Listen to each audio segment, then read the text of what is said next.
Hey guys, it's Jenna. Welcome back to my channel today. In today's video, I have the new retro palette from Natasha Denona, and today's video is a review on this beauty. Today we're going to be talking about the swatches, the tutorial on the look today, if I think it's actually worth the hype or not, because I'm actually really familiar with Natasha's formula. I review everything that she puts out, and this is a very anticipated release. So without further ado, let's get into the discussion of this beautiful retro palette from Natasha Denona.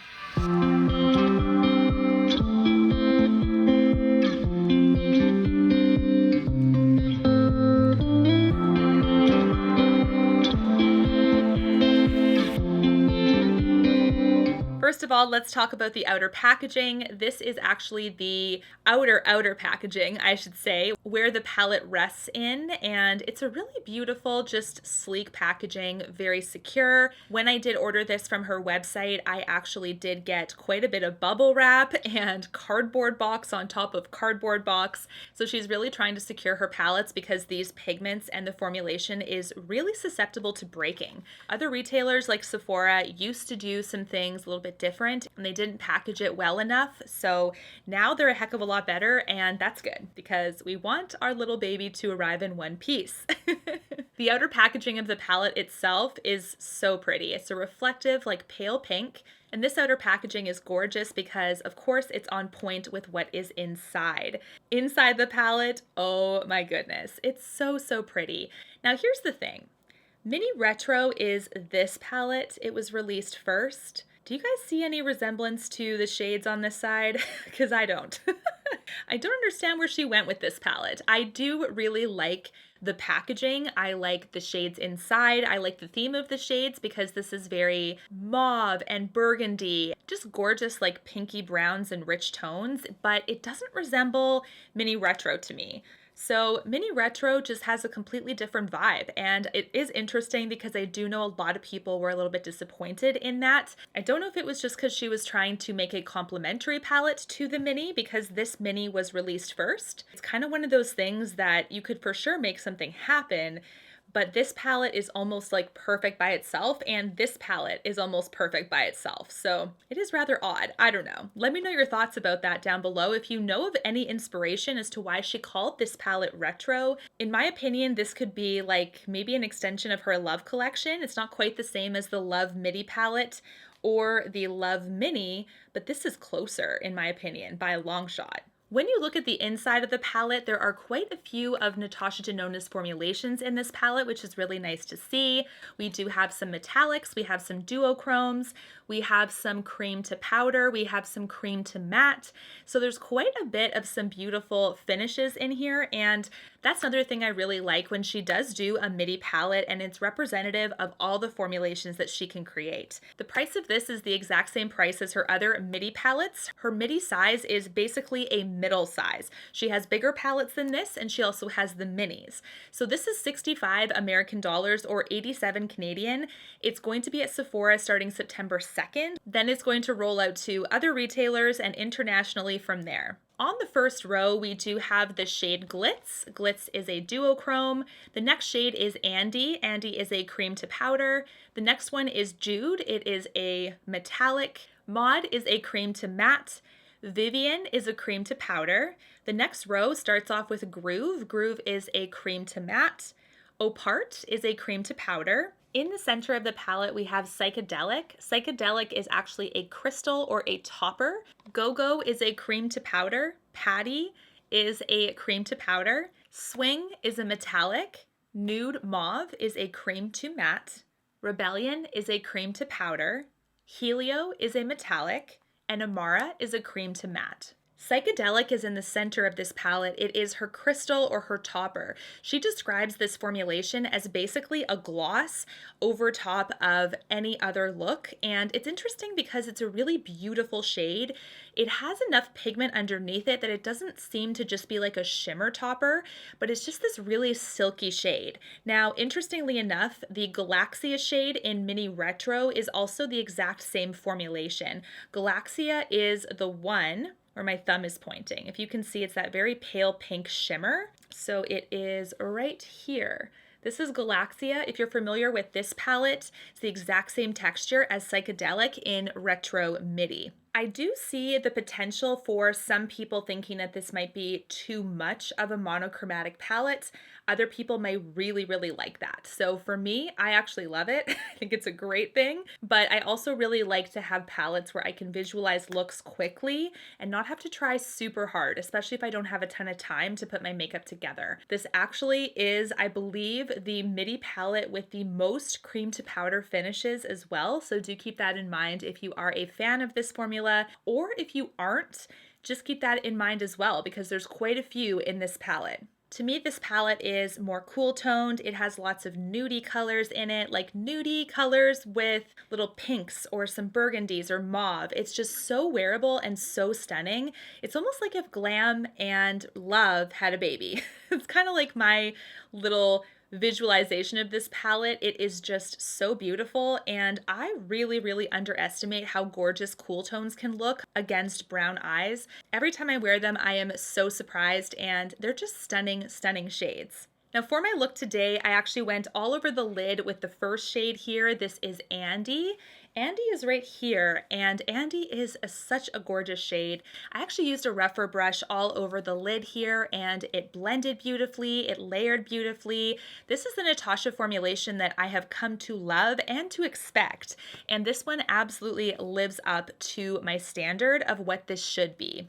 Andy is a cream to powder, so when you apply it, it's quite creamy, but it has that really nice like powdery way of blending and layering on the lid, so it's not something that's like super stiff or anything. It's a very unique formulation that is unique to Natasha.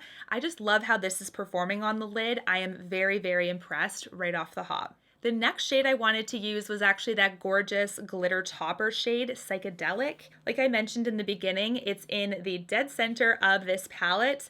Same exact formulation as Galaxia in Mini Retro, and it performs just as well. It does have enough opacity behind it that you can see it, but not super, super bold where it's blocking out that first shade. So I do think it's a really gorgeous color to layer over top of this first shade and any other shade that you decide to put underneath. So stunning, very easy to work with, and no fallout whatsoever. I applied Psychedelic with a fingertip today because I'm actually used to using this formulation in Mini Retro with a fingertip as well.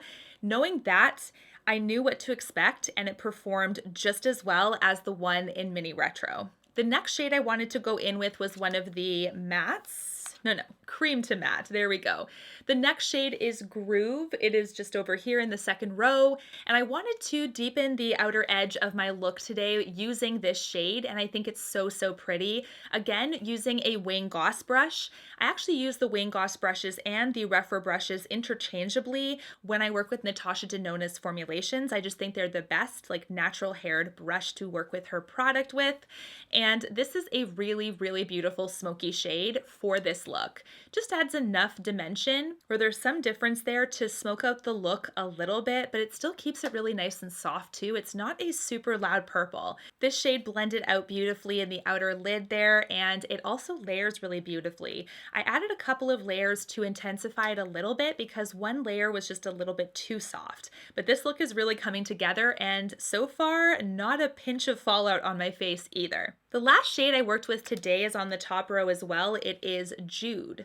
So Jude is right here. It is a metallic, and Jude is actually so stunning. It has a very beautiful, like cool toned browny silver color, but it adds a little bit of dimension there, just enough to really develop this look so that there's a bit of a gradient with certain shades that all just complement each other and really bring this look to life. So this is also a really beautiful shade, no fallout either. And this one I applied with a fingertip because with a brush, it was just a little bit too loose. So the metallics too, friendly tip, if you are uncomfortable using a fingertip, just spray a brush with some setting spray or get a very dense brush to pick this up because they are quite light and fluffy and softer if you actually use a brush application. She actually says right here on her box, you need to apply with a dense eyeshadow brush for a subtle finish with her metallic duochrome and crystal shades.